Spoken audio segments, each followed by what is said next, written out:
Sutherland stars in the new comedy Tinsel Town as Bradley Mack, a washed-up Hollywood actor who lands in a small English town doing a theater production of Cinderella. Watch as he meets the eccentric cast.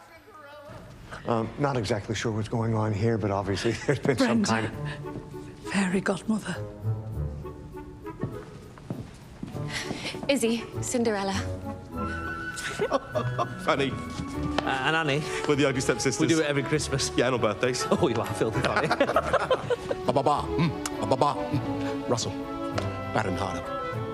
Hilda from box office. Jean the cleaner. John T on sound. Frank on lights. You're distinguished. Oh my gosh, Kiefer Sutherland is here. Good morning. Good morning. So good to see you. Happy Christmas Eve. Happy Christmas Eve to you. So this movie, it's great that Adriana set it up because you were known as an action star. We were just talking about how you've been scary in a lot of movies, Stand By Me, Lost Boys. Here, this is very different for you. What attracted you to this role? The script. It was written by Piers Ashworth. The British do this kind of movie as good as anybody in the world. The fish out of water in some quirky English town and how the town can kind of rally together. And it was funny and it was touching. You pointed out it's the story of an actor who's really only made one film, but he's done 8 versions of it. Yes. He's not a very nice guy, and he's become kind of the worst version of himself. And through this incredibly terrible circumstance, where he thinks he's gone to London to do Shakespeare, he's sent to the north of England to do a pantomime. So every day that his life gets a little worse, he actually becomes a better human being and finally reconnects with his daughter. Ain't that the truth, Kiefer? Yes, I love that. So your character was this action hero and is now singing and dancing and wondering, like, what is going on? And then for you personally, like, you've kicked a lot of butt, you know, in your day, and now you're singing and dancing in this film, and you can sing. Oh, that's generous. Thank you. No, when you started singing, I was like, oh. Well, Kelly was like, he's in a band. He's a rock star. How did you approach that? Was that scary for you? It was. I mean, it was refreshing as well. There's something fantastic. I've been working as a professional actor for over 40 years.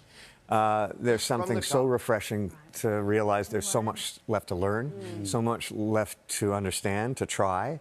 You know, and while I was in dance rehearsals, I'm thinking to myself, how many things had to go wrong that I've now ended up here to do this? And then when the dance actually works out, you're so relieved that you did it and that you tried it. So it was really exciting for me to try something, you know, that was different. No one in this film gets murdered or killed. There is no time clock ticking, and it's very heartwarming. And really, the British cast that I was surrounded by, all were fantastic. The fight sequence that we have in this movie, Danny Dyer is a legendary London tough guy, and the two of us have probably the worst fight sequence of all time. 2 men that don't know how to fight. One of the funniest things I've ever had the pleasure of doing. I'm so glad that you brought this up because I was actually talking to them about this during commercial break. I'm so used to you being this really, really tough guy and then crazy fight scenes in 2024. I found myself bursting out laughing seeing this. Well, good. And you have not a ton of experience with comedy, so how was it like exercising that muscle? You have to trust the script. I mean, everything is about the material. So if you were smart enough to read something and interpret it properly and know that it's funny, then you just have to trust that and let it go. And then having, Chris Foggins, the director, was wonderful.